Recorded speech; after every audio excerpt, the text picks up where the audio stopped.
오늘 하나님께서 저희에게 주신 말씀은 빌립보서 1장 12절에서 26절의 말씀입니다. 제가 가진 성경으로 신약 318쪽에 있습니다.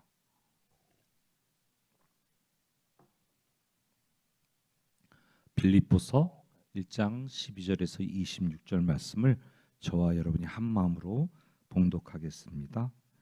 형제들아, 내가 당한 일이 도리어 복음 전파의 진전이 된 줄을 너희가 알기를 원하노라. 이러므로 나의 매임이 그리스도 안에서 모든 시대 안과 그 밖의 모든 사람에게 나타났으니 형제 중 다수가 나의 매임으로 말미암아 주 안에서 신뢰함으로 겁없이 하나님의 말씀을 더욱 담대히 전하게 되었느니라. 어떤 이들은 투기와 분쟁으로, 어떤 이들은 착한 뜻으로 그리스도를 전파하나니 이들은 내가 복음을 변증하기 위하여 세우심을 받은 줄 알고 사랑으로 하나 그들은 나의 매임에 괴로움을 더하게 할 줄로 생각하여 순수하지 못하게 다툼으로 그리스도를 전파하느니라. 그러면 무엇이냐? 거칠애로 하나 참으로 하나 무슨 방도로 하든지 전파되는 것은 그리스도니 이로써 나는 기뻐하고 또한 기뻐하리라. 이것이 너희의 간구와 예수 그리스도의 성령의 도우심으로 나를 구원에 이르게 할 줄을 아는 고로 나의 간절한 기대와 소망을 따라 아무 일에든지 부끄러워하지 아니하고 지금도 전과 같이 온전히 담대하여 살든지 죽든지 내 몸에서 그리스도가 존귀하게 되게 하려 하나니 이는 내게 사는 것이 그리스도니 죽는 것도 유익함이라. 그러나 만일 육신으로 사는 이것이 내 일의 열매일진데 무엇을 택해야 할는지 나는 알지 못하노라. 내가 그 둘 사이에 끼었으니 차라리 세상을 떠나서 그리스도와 함께하는 것이 훨씬 더 좋은 일이라 그렇게 하고 싶으나 내가 육신으로 있는 것이 너희를 위하여 더 유익하리라.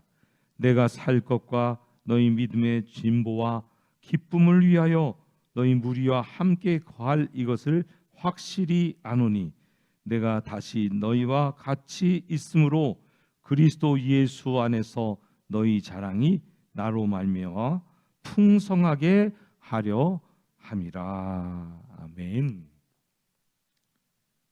살아계신 하나님, 오늘도 주님 말씀 앞에 섭니다. 주의 말씀이 우리를 조명하고 비추어 우리 심령이 낱낱이 드러나게 하여 주옵소서. 또 주님의 말씀이 우리 마음밭에 심겨 잘 뿌리 내리고 자라고 30배, 60배, 100배의 결실이 맺어지게 하옵소서. 오늘도 역사하실 예수 그리스도의 이름으로 기도드립니다. 아멘. 오늘 본문을 통해서 사도 바울이 어떤 생각을 가지고 또 어떤 확신을 가지고 있는지 보게 됩니다. 철저히 그리스도 중심적인 사고 그리고 확신을 가지고 기쁨에 찬 말을 하고 있어요. 자신이 감옥에 갇혀 있는 상태인데도 불구하고 많은 그리스도인들이 자신이 복음 전한 그리스도인들이 낙담하고 힘들어할 수 있는 상황에서 자신의 복음을 전하다 감옥에 갇힌 이 상황이 복음의 패배가 아니라는 거예요. 복음을 전하는데 악영향을 끼치지 않는다는 거예요. 오히려 진보를 가져왔고 복음은 계속해서 승리하고 있다라고 말하고 있습니다. 바울은 그리스도의 사도이잖아요. 그러면 그리스도의 대사인데, 전권 대사인데 세상의 힘에 의해 감옥에 갇혀 있어요.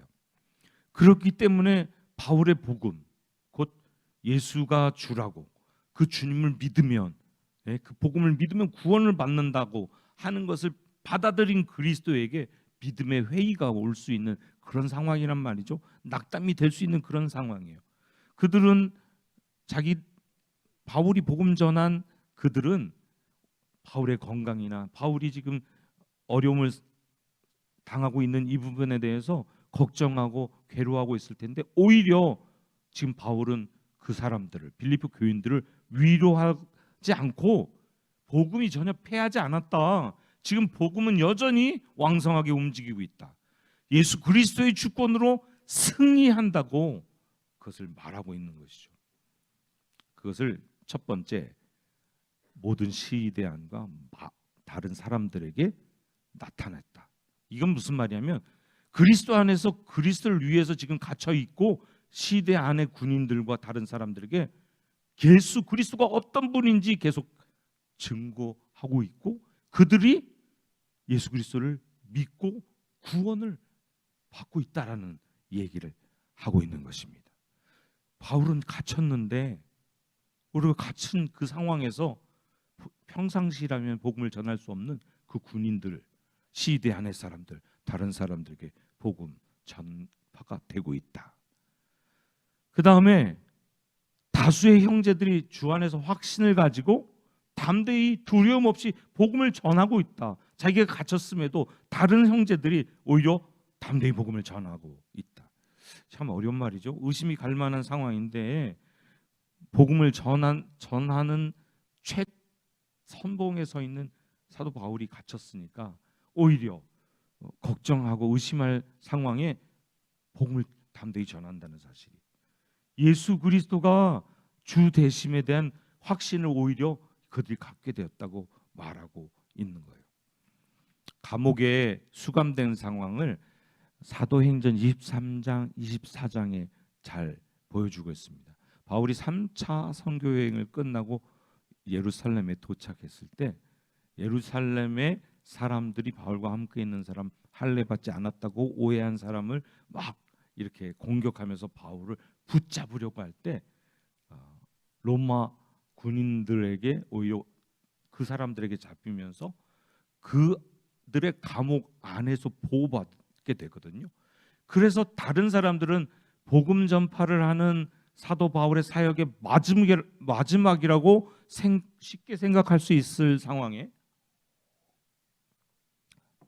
사도 바울은 오히려 천부장들에게, 군인들에게, 한층 더 높은 계층의 로마 사회의 상류층에게 복음을 전할 기회를 갖게 된 거예요.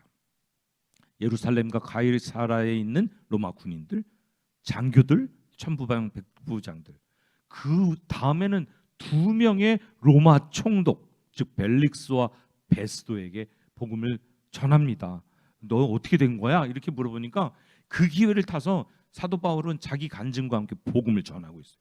그뿐 아니라 헤롯 아그리빠와 그 아내들, 다시 말해서 팔레스틴 지역의 분봉 왕이었던 왕과 왕비들에게 또 복음을 전합니다. 그 중에 총독 한 명은 2년 넘게 바울을 불러서 계속 그 복음에 대해서 궁금해하면서 질문합니다. 물론 좀 뭔가를 원하는 것도 있었을지 모르는데, 그것을 바울은 기회로 삼아서 복음 증거에 열심을 한 것이죠. 선교의 치명적인 사건이라고 보이는 감옥에 갇힌 사건, 이제는 사도 바울이 복음 전파를 더 할 수 없을 거야라고 생각하는 그 사건이 오히려 복음 전파에 길을 열었어요. 로마까지 안전하게 이렇게 보호하면서 호송하게 돼요. 오히려 복음 전파에 활성화 시켜주는 수단이 되었어요. 모든 사람들, 특별히 로마의 상류층의 복음을 전할 실마리가 되었다는 얘기죠. 뿐만 아니라 복음의 진보를 한층 앞당긴 2차적인 결과도 가져오는데, 바울이 투옥돼서 감옥에 갇혀 있으니까 주님에 대한 믿음을 얻거나 주님으로부터 용기를 부여받고 이전보다도 더 담대하게 복음을 전하는 사람들이 생겼어요. 좀 전에 말씀드렸듯이 어떤 사람은 순수한 동기로, 어떤 사람은 자기가 더 바울보다 더 그리스도를 전한다고 하면서, 그렇게 되면 감옥에 갇힌 바울이 복음 전하지 못하니까 그 바울보다 자기가 더 복음 전하는데 큰 열매를 맺을 거라고 하면서 바울을 괴롭게 하겠다고 생각하는 착각으로 불순한 마음으로 복음을 전했는데 그것이 바울에게는 공격이 되지 않아요. 그들을 통해서 복음의 열매를 맺게 돼요. 경쟁적으로 복음을 전하는 사람들이 바울을 누르는 일과 바울보다 승리하는 일과 갇혀 있는 바울에게 고통을 주는 일 두 가지를 얻을 거라고 생각하는데 바울은 그런 것에 신경 쓰지 않냐고 오히려 복음이 전파되고 있다는 것에 기쁨을 누리고 있어요. 외여 있는 이 상황이 오히려 복음 전파에 도움이 되고 있다라는 것에 오히려 기쁨을 누리고 있다. 사도 바울은 고통의 자리에서도 기쁨을 누렸습니다. 사랑하는 성도 여러분, 또 인터넷으로 예배드리고 있는 성도 여러분, 여러분들이 혹시 지금 어려움을 겪고 계신가요? 고통을 겪고 계신가요? 그런 어려움과 고통 가운데서도 사도 바울처럼 기쁨을 누리는 여러분 되시기를 축복합니다. 우리는 우리의 기쁨이 지금 우리의 상황과 환경, 처지와 형편에 있지 않다는 것을 오늘 알 수 있습니다. 하나님께로부터 기쁨이 오고 있는 거죠. 자신은 감옥에 갇혀서 삶이 억압되어 있는 상황인데도 불구하고 말이죠. 하나님의 말씀이 전파될 때 모든 장애물을 극복하고 목적을 성취해가며 복음의 내용이 전파된다. 이것은 하나님이 하시기 때문에 불가항력적인 것이라고요. 복음의 능력은 전도자의 어떠함에 전도자가 수준 높다, 수준 낮다, 인격이 좋다, 나쁘다, 계층이 높다, 낮다 이거에 상관하지 않습니다. 좌우되지 않습니다. 복음의 능력은 전할 때 하나님으로 말미암아 능력이 나타나는 것입니다. 아멘. 순수하게 헌신하는 마음으로 복음을 전파하는 자나 자기의 의에 의해서 전파하는 자나 자기의 유익을 위해서 전파하는 자나 동일하게 복음은 전파되고 있습니다. 이것은 그리스도가 승리한 것이라면 바울은 자기를 향한 비난이나 어려움은 아무 문제되지 않는다. 그리스도만 전파되기 원한다. 이런 바울의 오직 그리스도 중심적인 생각을 바라보게 해줍니다. 20절 우리 한번 같이 읽어보실까요? 오늘 읽은 본문 20절입니다. 함께 읽습니다. 나의 간절한 기대와 소망을 따라 아무 일에든지 부끄러워하지 아니하고 지금도 전과 같이 온전히 담대하여 살든지 죽든지 내 몸에서 그리스도가 존귀하게 되게 하려 하나니. 여기 아무 일에든지 부끄러워하지 아니하고 하는 이 말은 재판의 결과가 어떠하든지 간에 오직 그리스도의 영광만을 위해 살아왔고 그리스도 앞에 서게 될 것이기 때문에 거리낌 없이 재판의 결과 상관없이 어떻게 해요? 복음을 전하겠다. 부끄러워하지 아니하고 전하겠다는 의지를 말하고 있습니다.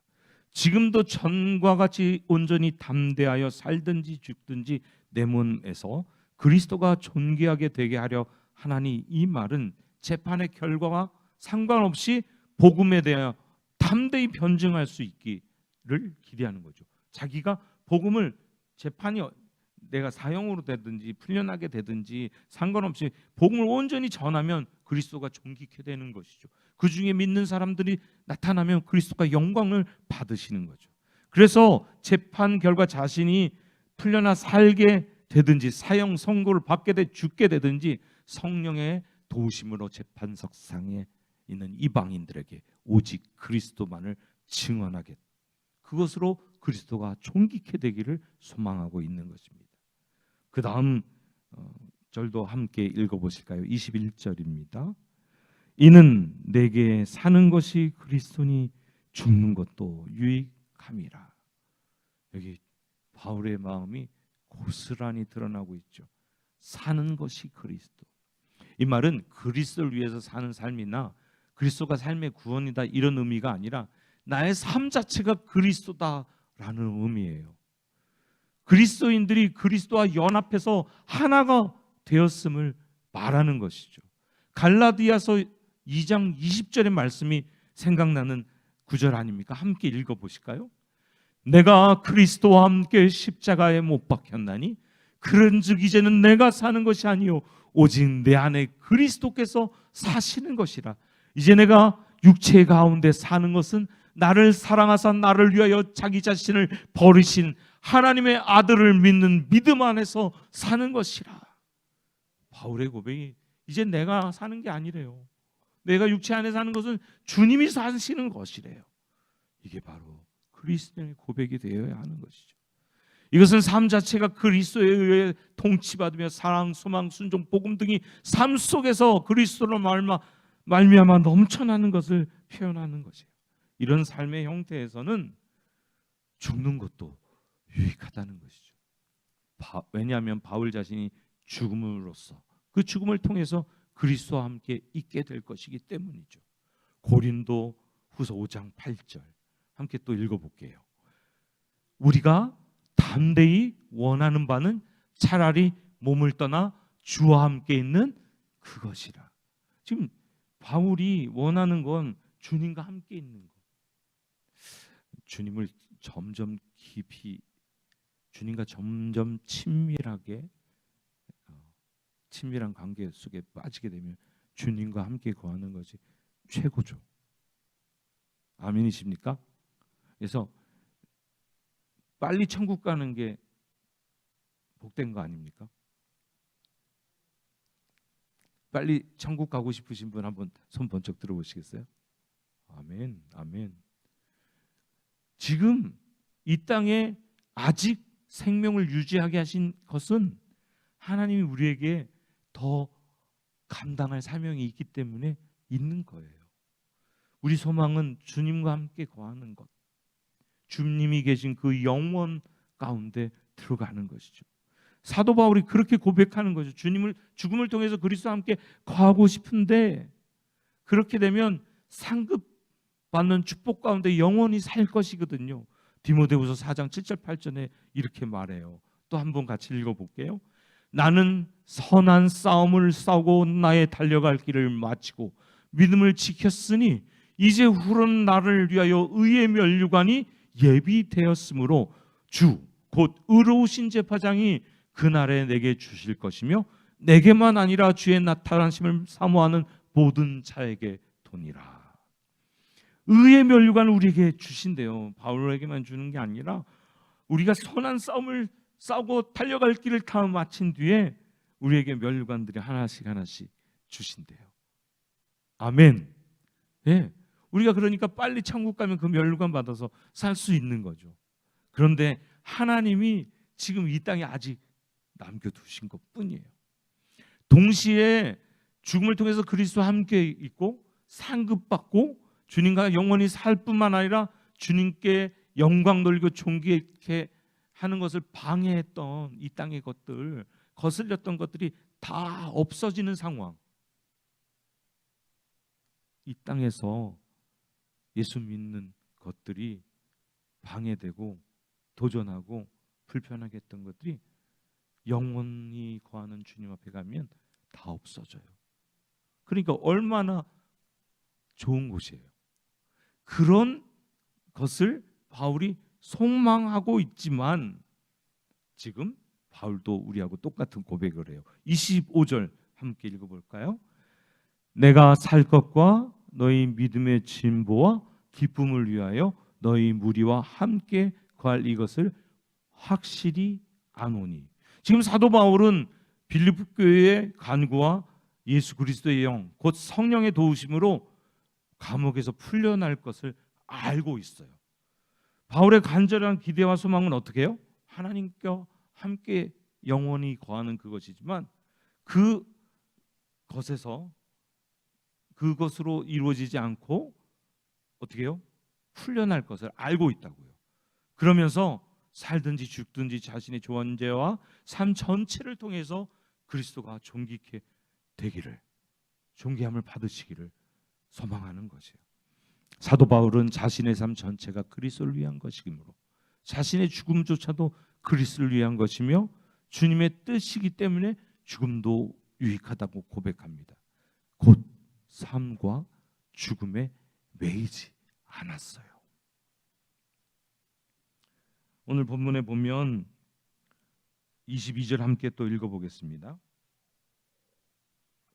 그러나 만일 육신으로 사는 이것이 내 일의 열매일진데 무엇을 택해야 할는지 나는 알지 못하노라. 간절한 소망과 반대로 살아있음으로 인해 자신의 사명인 복음 전파의 열매를 맺을 수 있으므로 이것도 유익하다고 밝히는 거예요.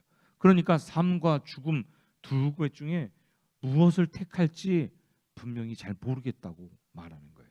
이것도 유익하고 사는 것도 유익하고 죽는 것도 유익해. 이 표현은 자기 인생을 무책임하게 이렇게 방치했다는 의미가 아니에요.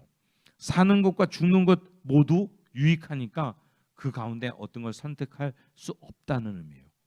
이처럼 삶과 죽음 모두에서 긍정적인 의미를 찾아내는 것, 모든 것을 통하여 하나님의 선을 이루며 가장 합당한 방법으로 하나님의 뜻을 이루어 가시는 하나님에 대한 굳은 신뢰가 바울에게 있다는 이야기죠. 사랑하는 성도 여러분, 저와 여러분도 사도 바울과 같은 삶과 죽음을 초월한 이런 믿음 소유하시기를 축복합니다. 한편으로는 죽어서 더 고통 없는 세상에서 그리스도와 영원히 함께 있자 하고 함께 있고자 하는 마음, 거부할 수 있는 소망이 있지만 한편으로는 복음을 전하고 그리스도인들의 복음의 진보를 도와야 한다는 사도로서의 의무감이 자신을 사로잡아 있기 때문에 어찌할 바 모르는 바울의 모습을 볼 수 있습니다. 오늘 본문 24절에 내가 육신으로 있는 것이 너희를 위하여 더 유익하리라고 고백합니다.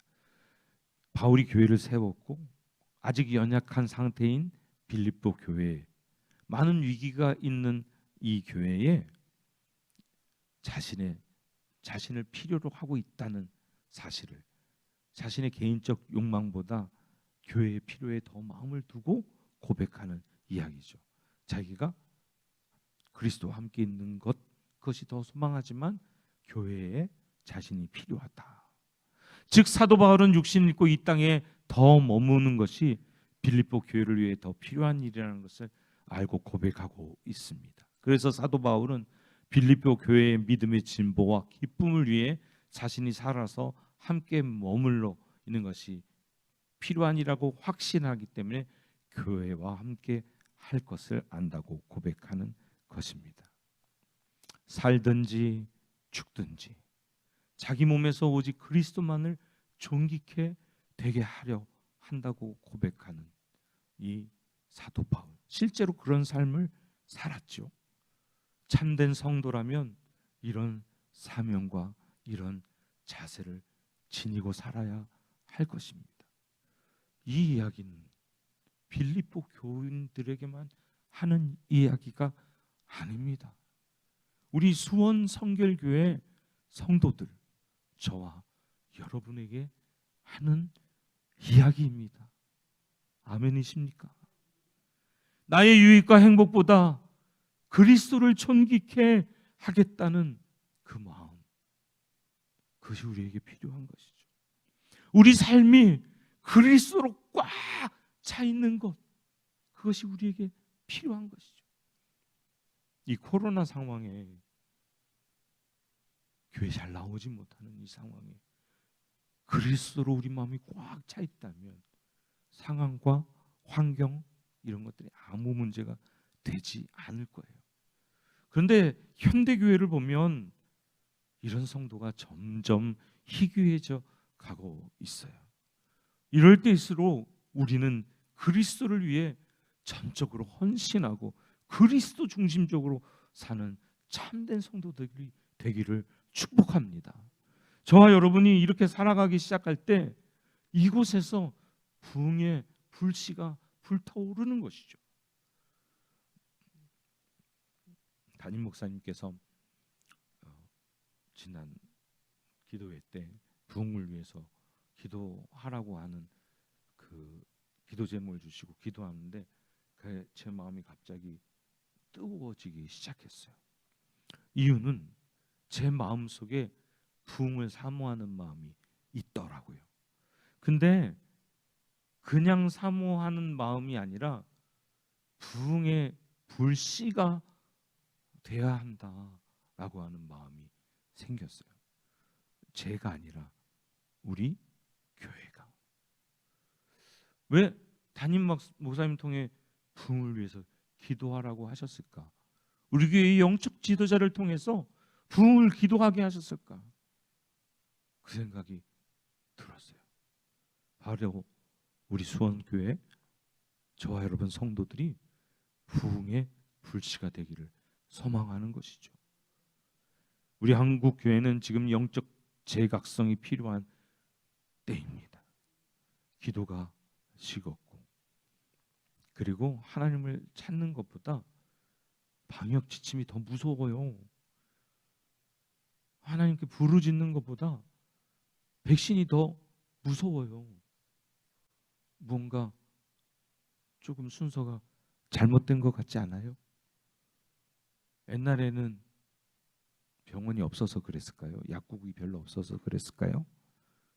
애기 아프면 병원과 약국 찾는 것보다 안고 기도하고 하나님께 매달리는 거 먼저 했었거든요.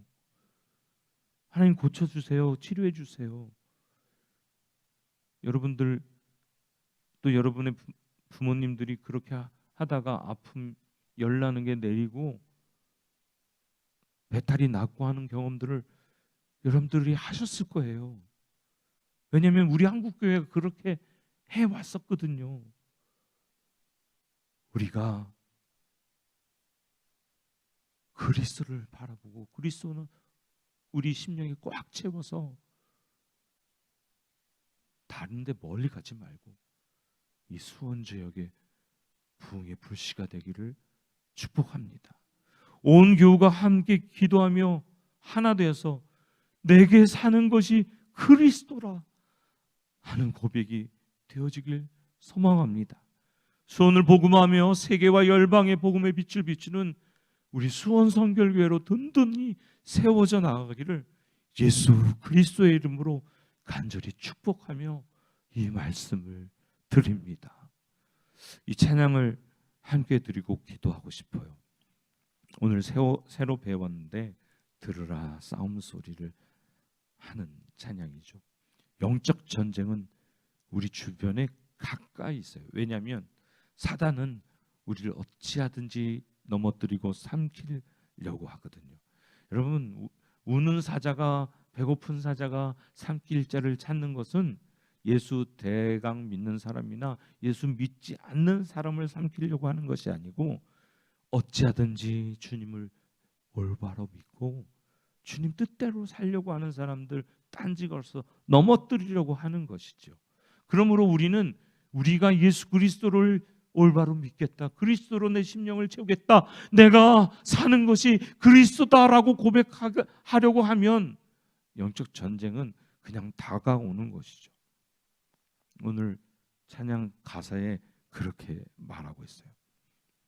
살든지 죽든지 우리 몸에 그리스도만 존귀케 하는 삶을 사려면 주님의 십자가 앞에 나가야 합니다.